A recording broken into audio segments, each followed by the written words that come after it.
India is a country of rich history, diverse cultures, languages, and religions. Originating in the Indus Valley around 3000 BC, it is considered one of the oldest civilizations.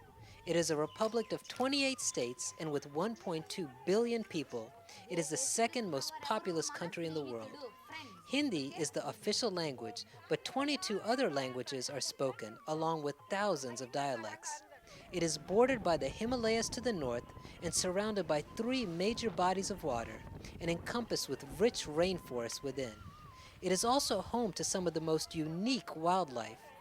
Hinduism is the main religion. However, a vast number of other religions are present, including Islam, Sikhism, Buddhism, Zoroastrianism, Judaism, and Christianity. Although it is plagued with poverty, it is one of the fastest growing economies in the world. 40 miles from Chennai, the capital city of Tamil Nadu, lies Mahabalipuram, or Mammalapuram, popular for its beautiful beaches of the Bay of Bengal and secluded resorts. However, it is most famous for its Dravidian architecture and monolithic monuments, built in the 7th to 9th century by the Pallava rulers. This city gets its name from the Pallava king Mamala, meaning great hill. Many visit each year to view the majestic caves, temples, and sculptures, carved mostly from one single stone. Some come to worship and bring offerings to these ancient stone deities. Mahabalipuram has been declared a World Heritage Site and has become a major tourist attraction over the past few decades. Mahabalipuram continues its strong legacy in the arts and remains a site of carving and sculpting. It is there that most Hindu and Buddhist stone deities are prepared and sold throughout the country and all over the world. The devastating tsunami in December 2004 tore through the city, destroying resorts and fishing businesses, which are the primary economic source for most natives. Still recovering from that great catastrophe, the natives are more open than ever to hear the gospel in a city that has not one Adventist church. Adventist pastors in the Tamil Nadu region yearn to take the good news of hope to this dark place. They beckon the help of other fellow believers to plant seeds and build churches. So into this great land, our homeland, we went to preach the soon return of Jesus Christ. I decided to go on a mission trip because I've wanted to be a missionary since I was little. I lived in a small Christian campus in India. I was born and raised there. And that campus was actually started because of missionaries. And they used to live in the campus, and I always had fond memories of them. And so maybe it's because of that I've wanted to be a missionary when I grow up. God impressed my heart lately, not only here to reach people, but also other places. They need to hear the message, and that's why I went on a mission trip.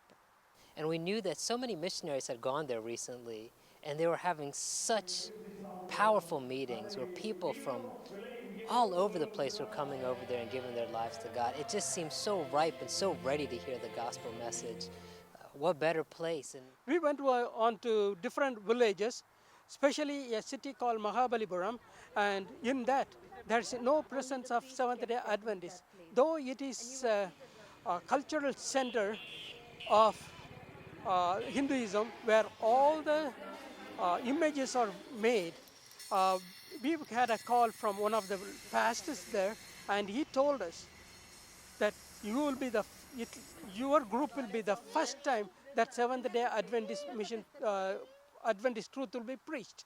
10 days meeting, it's a seminar, and that's how they do in India these days, not 30 days, but 10 days.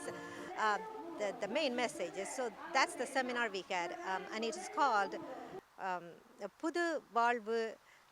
In my language, it's a Pudu Valvu Convention. That means New Life Convention. I was honored and humbled to be the main speaker for the adults. An absolutely amazing experience. I've never held an evangelistic meeting before. This is the very first time I have. I mean, I may have preached here and there at this place, at a Vespers or at a prison or at church, but never an evangelistic meeting, never overseas, never with a translator before. I had the awesome privilege of teaching the kids. I was in charge of the children's ministries, and I've never done like that, something like that before, but I have a feeling that God was preparing me because I had to teach Sabbath school for the last 2 years for juniors. Two of the young children gave their life to the Lord. They got baptized. I was wondering if, any of them, I knew they were having fun, but I wasn't so sure how serious they were taking it, or how much they learned. But that day when they said, we are ready to get baptized, we learned this, and they were telling me some of the stuff they learned, I almost got teary-eyed. My most memorable moment had to be the baptisms. I had never seen baptisms like that in person. I mean, I've seen it on Layman's Ministries or Maranatha Mission Stories. I imagine that's what it must have been like in the days of the apostles, but I've only been a witness of baptisms in a church, in a tank. And yet over here, we found this lake out in the countryside, the same lake where people take baths and wash their clothes, and in this muddy lake, there was about 40 people who gave their life to Christ.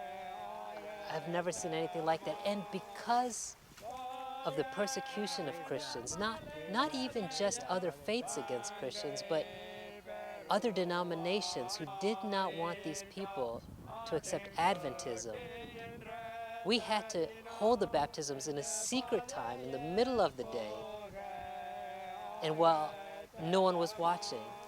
And in spite of all that, knowing what they were going to have to go through, these sweet people gave their life to Christ. Absolutely amazing. My most memorable moment, um, I couldn't just choose one. I have so many. Definitely the children, because they're just so innocent. A lot of the places that we held the meetings were in poor neighborhoods, and when they see that somebody cares about them, they're coming here and they're, um, spending time with you. They're laughing. They want to play with you. They want to pick you up. They're just elated, and their response just brings smiles to your heart and brings joy to your heart, and that's how I felt. The last day of the meetings, we made goodie bags for all the kids and just had like some pencils, erasers, something little, nothing big. We gave it to them. Oh, the kids just smiled like they've never seen something like that before, like they've never had, and they probably hadn't had something like that before. And so seeing those smiles. One of the family that we went to visit was a family with about 6 or 7 children. A father is really sick, and it's a little hut that we went to visit. And before we even get there, we had to cut through some ponds and some little the bushes places, through the wilderness, like it felt like we lost or what. Then we saw this area. There were quite a few huts, and the children. It is amazing because there's a 13-year-old and there's a 14-year-old. And there are two small children, 3-year-old and 1-year-olds. And then there's a father sitting inside the home in the middle of the hut, very sick. He can't work or anything. The mother's gone to work, the daily wages, and the big sister, 16-year-old, gone to work. These two children, 13-year-old and 14-year-old, they were cooking and preparation they were making so they can make it to the meeting in the evening. What happens is the van that picks up these people from other villages to the meeting, it comes only 5:30 or 6 o'clock, so they have to be prepared to come. So this young boy, hot sun, he's cooking under a tree, one coconut tree. He's sitting with a big pot of rice. He's cooking with the sticks and everything, and the other girl was chopping the vegetables and things. All this hustle bustle goes on, and we were asking why you're cooking at this time. So they said they were preparing to come to the meeting so they can make it to the van so they all can come to the meeting. And that made me really cry, how much this impact it made to this home.